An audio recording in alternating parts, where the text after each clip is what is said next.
골로새서 2장 8절 함께 봉독합니다. 누가 철학과 헛된 속임수로 너희를 새로잡을까 주의하라. 이것은 사람의 전통과 세상의 초등학문을 따르며 그리스도를 따름이 아니라. 아멘. 오늘 우리에게 말씀을 전해주실 목사님은 김학충 목사님이십니다. 예장 합동교단에 속한 양우리교회 목회하시는데요. 만화책을 한 권 내셨습니다. 만화책의 제목이 진화론은 허구야입니다.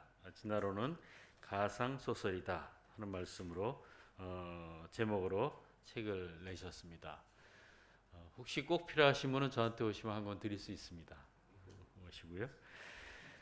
오늘 전해주실 말씀의 제목은 주의하라 입니다. 목사님 나오실 때 우리 박수로 환영하겠습니다.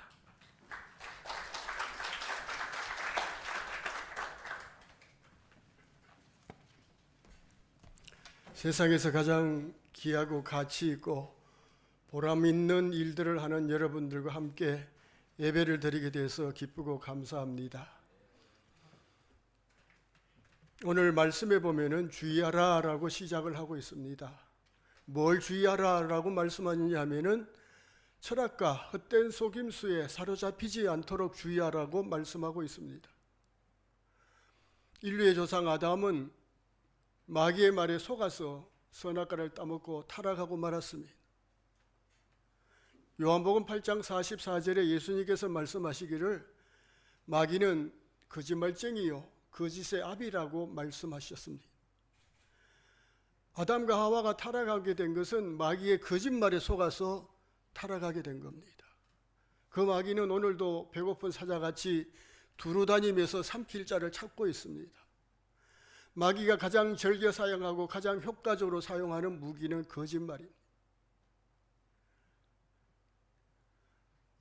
그래서 오늘날도 많은 사람들이 이 거짓에 속아서 믿음을 잃어버리고 멸망길로 가고 있습니다. 신천지를 비롯한 이단 사이비에게 속아 넘어가는 성도들이 얼마나 많은지 모릅니다. 그뿐만 아니라 더 심각한 것은 가장 헛된 속임수는 진화론입니다. 1859년 찰스 다윈이 진화론을 발표한 이후에 과학계가 그걸 과학으로 받아들였습니다. 그러니까 어떤 일이 일어났습니까? 그러면 모든 생물은 하나님이 창조한 게 아니고 진화되어져서 만들어졌다는 거 아닙니까? 그러면 창조주 하나님이 안 계신 거잖아요. 그럼 하나님 앞에 예배드릴 필요도 없고 헌금할 필요도 없고 봉사할 필요도 없습니다. 하나님이 안 계시니까 하나님 앞에 나가서 기도할 필요도 없는 겁니다. 그래서 수구교회의 몰락은 제가 볼 때는 이 진화론 때문에 시작되었다고 보는 겁니다. 뿐만 아니라 이 진화론으로 인해서 공산주의가 나왔습니다. 칼 막스는 원래 루터교 교인이었습니다. 그리스도의 사랑이란 그런 신학 논문도 썼던 사람입니다. 베를린 대학에 다니면서 이 진화론을 쓴 찰스 다윈의 책을 읽고 큰 감명을 받고 깨달음을 얻었습니다. 그래서 그는 자본론을 쓴 이후에 거기 속표지에다가 찰스 다윈 선생님께 당신을 진심으로 숭배하는 칼 막스가라고 속표지에다가 자필 서명을 해서 찰스 다윈에게 그 책을 선물로 보냈다는 겁니다. 칼 막스는 종의 기원에서 생존을 위한 전투라는 그 개념에서 계급투쟁이라는 개념을 이끌어내서 공산주의 이론을 만드는 겁니다. 1,000만 명을 죽음으로 내몰았다는 스탈린도 원래 신학생이었습니다. 찰스 다윈도 신학교를 다녔었습니다. 이 스탈린도 신학교 다니다가 이 진화론을 듣고 배운 이후에 신학생들이 그런 얘기를 했답니다. 하나님이 인간을 하나님의 형상대로 지은 게 아니라 원숭이가 진화돼서 인간이 된 거야. 그렇게 떠들고 다녔답니다. 그러고 나서 그는 골수 공산주의가 됐습니다. 사람의 인명을 경시해서 파리를 죽이듯이 그렇게 10,000명을 죽음으로 내몰았습니다. 진화론에 속아서 그런 겁니다. 우리 기독교에서 가장 위대한 하나님의 종은 사도 바울이라고 할 수 있습니다. 그럼 마귀 입장에서 가장 귀한 종은 누구겠습니까? 찰스 다윈입니다.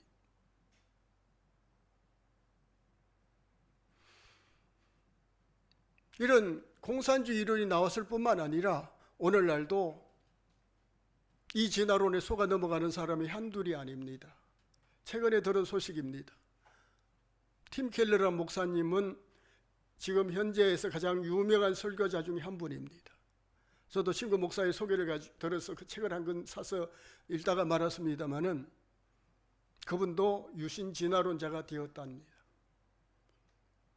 제가 총신대원 다닐 때 미국의 어느 신학교에 반틸이라는 유명한 변정학자가 있다는 얘기를 들었습니다. 뭐 그분이 책을 보거나 글을 본 건 아닌데 이름이 특이하고 변정학 대가라는 얘기를 듣고 이름이 마음에 기억이 남아 있었어요. 근데 그분조차도 유신 진화론자로 바뀌었다는 겁니다. 왜 그렇습니까?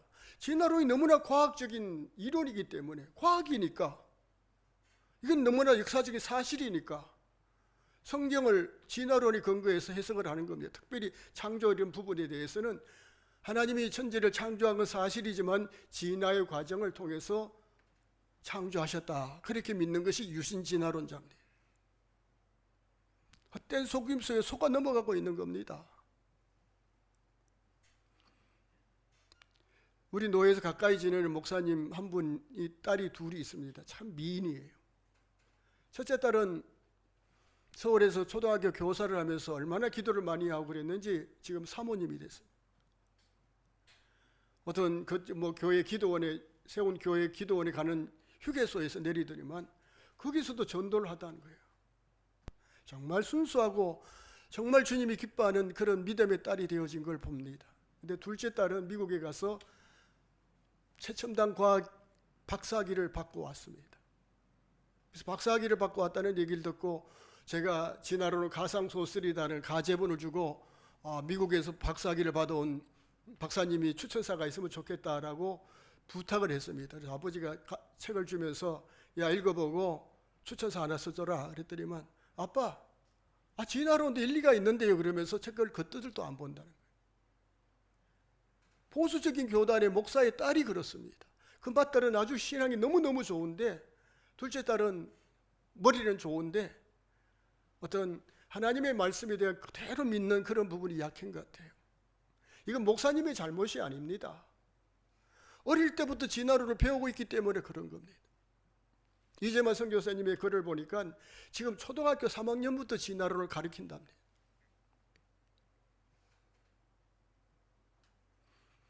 학교에서 교사가 교과서로 진화론을 가르치니 그걸 배우는 학생들은 잘못된 이론을 가르친다고는 꿈에도 상상하지 못합니다. 그대로 다 받아들입니다. 교회에서는 천지 창조를 하셨다는 얘기를 별로 안 합니다. 사도신경 신앙 고백에만 하는 겁니다. 천지 창조하셨다는 걸 증명할 수도 없고 자주 설교도 하지 않습니다. 진화론이 왜 잘못된지도 설명을 하지 못하고 있습니다. 그러다 보니까 진화론자가 될 수밖에 없는 겁니다. 2019년 9월 달에 한국창조과학회와 합동신학원 대학교에서 미국 창조과학회 박사님들을 불러다가 컨퍼런스를 했어요. 테리 모테스라는 박사님이 그런 얘기를 했습니다. 오늘날 젊은이들이 영적으로 방황하는 이유가 뭐냐면은 합리적인 의심에 대한 논리적인 대답을 듣지 못하기 때문에 영적으로 방황한다는 겁니다. 그래서 보수적인 기독교 가정에 자란 20대 청년 2만 명에게 설문조사를 했습니다. 당신들이 성경적인 신앙에서 의심이 든 건 무엇 때문이냐고 물어보니까 진화론과 지구의 나이가 46억 년이라는 겁니다. 우리는 성경적으로 보면 이 지구의 나이가 하나님 창조한 것은 6천년 플러스 알파입니다. 그런데 세상 과학에서는 지구가 46억 년 전에 만들어졌다니까 이게 이해가 안 되는 겁니다. 과학자들은 나름대로 여러 가지 분석해 가지고 지구의 나이가 그렇다니까 그걸 부인하기는 어렵지 않겠어요? 성경에서는 6천년 플러스 알파 정도밖에 안 되는데 46억 년이라 그러니까 하나님이 천지를 창조하셨고 모든 생물을 창조했다는 정말로 믿는 거듭난 그리스도인들도 창세기 1장에 나오는 1일을 24시간으로 보지 않는 사람들이 있습니다. 그건 진화론의 영향을 받았기 때문에 그렇습니다. 이런 심각한 일들이 일어나고 있습니다. 그러니까 거기서 그래서 몇 프로 45% 되는 젊은이들이 교회 나가봤지만은 그런 진화론에 대한 합리적인 설명을 못 듣습니다. 논리적인 설명을 못 듣고 있습니다. 그러다 보니까 하나님이 안 계신 거잖아요. 우리나라 같은 경우는 고등학교 때까지는 그래도 엄마의 압력을 받아가지고 교회를 나가주지만은 고등학교 졸업하고 대학을 가거나 직장에 가고는 이후에는 이제 엄마에게 통제를 받을 나이가 아니니까 교회를 안 나가는 일들이 너무 많은 겁니다. 물론 한국 교회가 이렇게 젊은 세대가 많이 줄어들고 있는 이유는 뭐 지도자들의 타락하고 부패한 그런 득스럽지 못한 모습도 있지만은 제가 볼 때는 어릴 때부터 배운 진화론 때문이라고 볼 수 있는 겁니다. 진화론을 배우고 나면은 하나님이 안 계신 거잖아요. 교회에서는 창조했다지만은 이들은 과학을 가지고 이렇게 또 이야기를 하니까 그대로 받아들일 수밖에 없는 겁니다.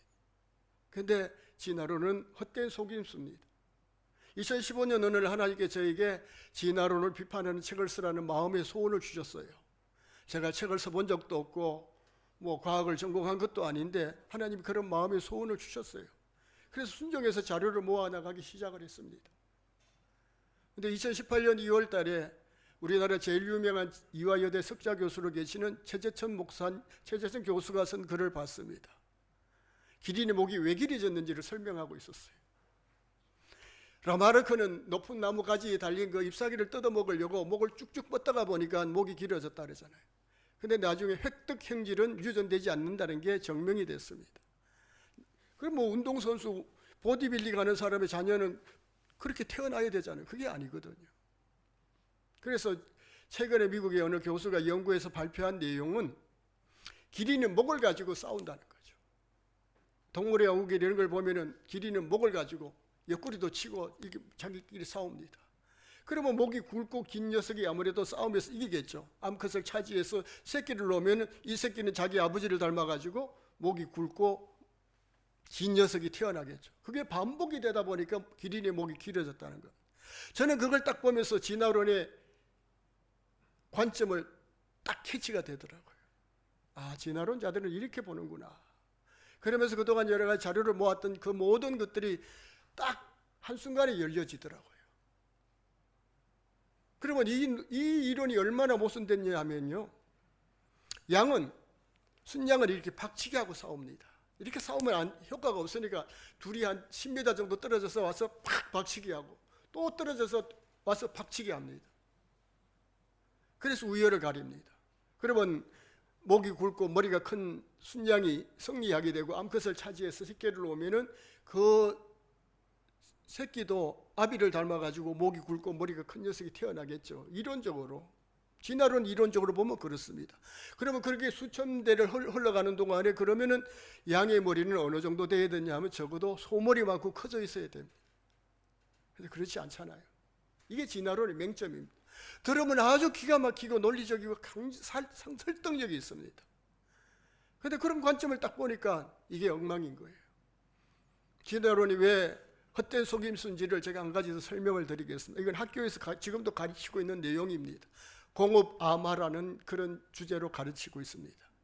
다인이 살고 있던 1850년대 미국은 산업 부흥이 일어나고 석탄을 떼가지고 기계를 돌리고 엔진을 돌리고 이러니까 매연이 가득했답니다. 푸른 나무 잎사귀가 보기 힘들 정도로 매연이 가득했답니다. 그러다 보니까 다인이 어떤 나방을 보니까 나방을 쭉 관찰하다 보니까 흰색 나방의 수는 점점 줄어들고 검은색 나방의 수가 많아지더라는 겁니다. 다른 말로 하면 흰색 나방이 이거 흰색이기 때문에 내가 새에게 잡혀 먹구나. 그러면은 검은색으로 변이를 시켜야 되겠다 해가지고 변이됐다는 겁니다. 1950년대 캐트웰이라는 영국의 인시학자가 그 실험해 보니까 다윈의 이론이 맞더란 겁니다. 이게 얼마나 헛된 이론인지 모릅니다. 우리 한국 창조과학회에 속한 박사님들이 많은 비판을 했습니다. 캐트웰이 자기 실험의 정명을 하기 위해서 나방을 핀으로 고목나무 같은 데 붙여놓고 본드로 붙여놓고 그걸 사진 찍어가 봐라 이렇게 설명을 했습니다. 이건 너무나 쉽게 깨어지는 이론입니다. 나방은 야행성이잖아요. 야행성이니까 새가 잡아먹을 수가 없습니다. 박쥐가 잡아먹잖아요.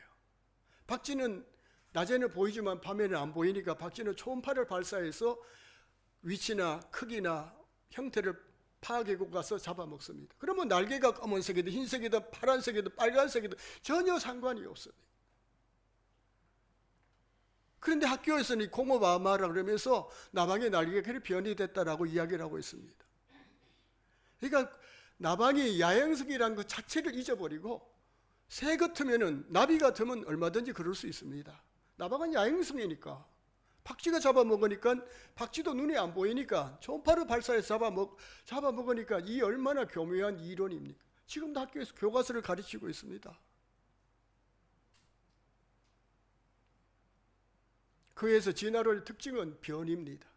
다윈은 형질 변이, 형태와 성질이 변화돼서 자연이 선택한다고 합니다. 그게 변이가 유전되고 누적되어져서 변형된 걸 자연이 선택한다는 게 진화론의 핵심입니다. 그 드프리스가 다윈의 이론이 이제 종과 종사의 진화가 불가능하다는 게 나오니까 드프리스가 내가 한 100여 평 되는 밭에다가 달맞이꽃을 한 5만 포기 정도 재배를 해봤는데 거기서 한 800포기 정도 왕달맞이꽃이 나오더라. 그것을 씨앗을 받아가 심었더니 왕달맞이꽃이 나오더라라고 발표하고 나왔습니다. 그러니까 진화론 과학자들은 이게 종과 종사의 진화는 형질 변이는 안 되는데 이러고 앉았다가 드프리스가 그런 얘기를 하니까 너무 기쁜 겁니다. 그래서 돌연변이설을 받아들이고 대대적으로 선전했습니다. 그런데 이것도 얼마나 교묘한 거짓말인지 모르면 금방 파악할 수가 있어요. 저는 그걸 딱 보면서 이게 말도 안 되네. 왜냐하면은 드프리스가 시험 재배하면 기껏해야 한 100평, 한 30평, 50평 정도 되겠죠. 거기서 돌연변이가 12년 동안에 그렇게 많이 나왔다면은 농부들이 농사 짓는 밭이나 논에서는 돌연변이 된 게 얼마나 많이 나와야 돼요. 화훼 농가에서는 왕장미가 나와야죠. 왕카네이션이 나와야 되잖아요. 근데 하나도 없잖아요. 드프리스가 나 시험했다 그러니까 12년 동안 했다니까 누가 거기 시험해 볼 수도 없고 그대로 받아들인 겁니다. 현대에서는 이제 그것도 이제 뭐 자기들이 그걸 잘못된다고 파악했는지 몰라도 지금은 뭐라 그러냐면은 유전자가 변이가 된 게 유전되고 누적되어져서 진화가 된다라고 이야기를 하고 있습니다. 그런데 이것도 교묘한 거짓말입니다. 물고기 같은 거나 4억년 전부터 이 땅에 존재했다고 이야기를 하고 있습니다. 그러면은 4억년 동안 그 변이된 유전자가 유전되고 누적되어 왔다면은 그것이 지금 발현된다면은 아주 다양한 모습으로 변형이 되어야 되겠잖아요. 물고기뿐만 아니라 모든 동물, 식물에게 다양한 변형이 나타나야 됩니다. 긍정적인 변형이 고사하고 부정적인 변형도 없습니다. 화석하고 지갑하고 생존하는 동물하고 똑같습니다. 변이가 없었고 진화가 없었다는 증거입니다. 그러니까 이론은 기가 막히게 과학적입니다. 더군다나 현대 과학을 동원해서 DNA 이야기하고 DNA에 돌연변이가 생기가 그게 유전되고 누적되어졌다. 왜 자연이 선택했다고 기가 막힌 이론이지만 자연과 딱 대조하면은 안 맞는 겁니다. 거짓말이에요. 여기 속아 넘어가고 있습니다. 목사님들도 거기 속아 넘어가고 있습니다. 제가 가까이 지낸 목사님의 딸도 그러고 왔다면 평신도의 자녀들은 오죽하겠습니까? 근데 여기에 대해서 교회에서 가르치지를 않고 있습니다. 진화론에 속아 넘어가는 수많은 영혼들이 있는 걸 교회에서는 모르고 있습니다. 관심을 가지지 않아요. 우리 교단에서는 이단 사이비 대책위원회가 있습니다. 이슬람 대책위원회가 있습니다. 진화론 대책위원회는 없습니다. 아마 어느 교단에도 없을 겁니다. 합동신학원, 대학원, 대학교에서는 창조과학회랑 연결해서 창조와 진화에 대해서 강의하고 있는 줄 압니다. 한동대학교에서도 그런 걸 강조합니다. 그러나 다른 신학교에 대해서는 여기 관심이 없습니다. 실정을 모르고 현실을 모르기 때문에 그냥 대책 없이 놓여 있는 겁니다. 그러면 시간이 흘러갈수록 얼마나 많은 사람들이 진화론자로 자라겠습니까? 이 헛된 속임수에 넘어가고 있는 겁니다.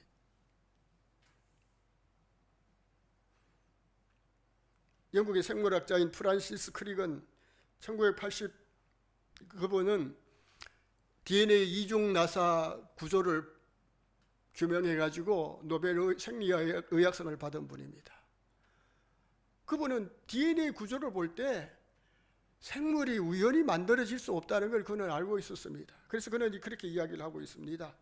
최초의 생명체가 지구 내에서 자체적으로 발생할 수 없으며 생명의 기원은 외계에 있다고 주장했습니다. 외계의 고동 문명이 DNA를 담은 일종의 씨앗인 미생물을 우주선에 태워서 지구로 보냈고 그것이 진화를 거듭해 오늘날의 지구의 생명계가 만들어졌다는 겁니다.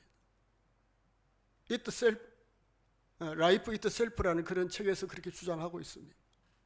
창조주 하나님이 만들었다 그러면 너무 간단한데 하나님을 인정하기 싫으니까 우주의 어떤 발전된 문명에서 그렇게 했다는 겁니다. 그러면 그 발전된 문명이 DNA를 만들 수 있느냐고요. 현대의 최첨단 과학자들도 DNA를 못 만들고 세포 하나를 못 만드는데 38억 년에 우연히 세포가 만들어졌다는 게 이게 얼마나 비과학적인 주장입니까? 저도 진화론에 대해서 이렇게 심각한 줄 몰랐습니다. 자료를 준비하고 이렇게 하면서 너무너무 심각한 걸 제가 알게 됐어요. 제 논리라면은 하나님께서 제게 통찰력을 주시고 논지를 주셨는데 제 주장 논리라면은 진화론을 법정에 세워서 다툰다면은 충분히 진화론을 무너뜨릴 수 있다고 봅니다. 현대의 진화론에서는 유전자가 변이되고 유전되고 누적됐다 그러지만은 자연하고 대조하면 그런 게 하나도 없거든요. 머리가 둘된 쌍두싸나 거북이 이런 것들이 나오지 어떤 다른 긍정적인 변이는 전혀 없잖아요. 하나님 처음부터 완벽하게 지었기 때문에 진화될 필요가 없는 것. 그래서 하나님이 저희 허락하시면은 조직과 자금이 준비된다면은 진화론을 소송 걸려고 합니다. 교과서 개정 추진위원회가 있는데 여기서는 교과서에 실린 진화론이 잘못된 내용을 수정하라 그런 소송을 여러 번 했었습니다. 창조과학회에 가서 방문해서 본부장하고 이야기를 해보니까 자기들은 다음 세대에 창조에 대한 신앙을 심어주는 일을 하지 그런 일까지 할 수 없다는 겁니다. 그래서 하나님께서 저에게 사람을 보내주시고 물질을 보내주신다면 소송을 걸어가지고 진화론이 과학이 아니란 걸 충분히 설명할 수 있을 것 같습니다. 판사들도 제 설명을 들어보면 자연과 대조해보라고 그러면 할 말이 없잖아요. 여러분이 이런 부분을 놓고 좀 기도해 주시기 바랍니다. 이거 심각하거든요. 기독교의 가장 최대적인 진화론입니다. 마귀가 가장 사용하는 도구는 진화론입니다. 서구교회가 몰락한 것처럼 이제 우리나라 교회도 지금 하향 곡선을 한참 그리고 있잖아요. 이 심각한 겁니다. 이걸 모르고 있습니다. 정말 다음 세대를 살리고 하나님의 나라의 복음이 전파되고 많은 영혼이 구원받기를 원한다면은 일단 진화론부터 무너뜨려야 됩니다. 기도드리겠습니다. 하나님, 악한 원수 마귀가 헛된 속임수로 교묘한 이론을 가지고 과학의 탈을 써서 수많은 영혼을 불신의 길로 이끌고 죽음의 길로 이끌어가고 있습니다. 오 아버지 하나님,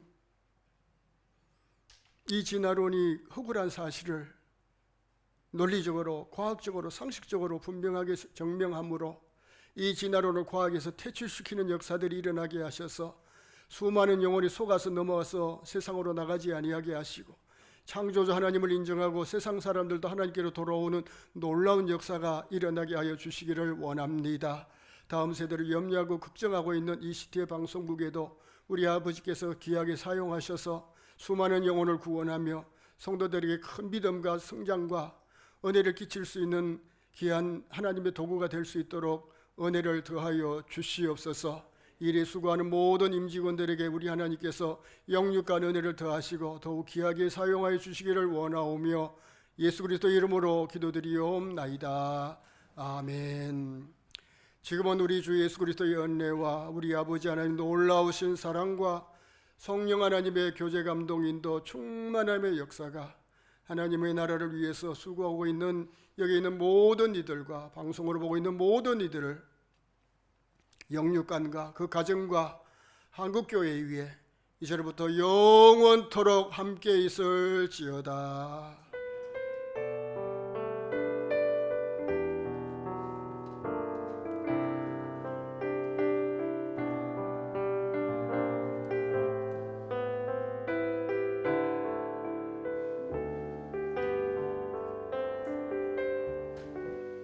네, 목사님 감사합니다. 미리 우리 목사님 박수 한번 하겠습니다. 감사합니다. 미리 말씀을 드리지 못했는데 오늘 그동안 개발하던 온라인 TV 센터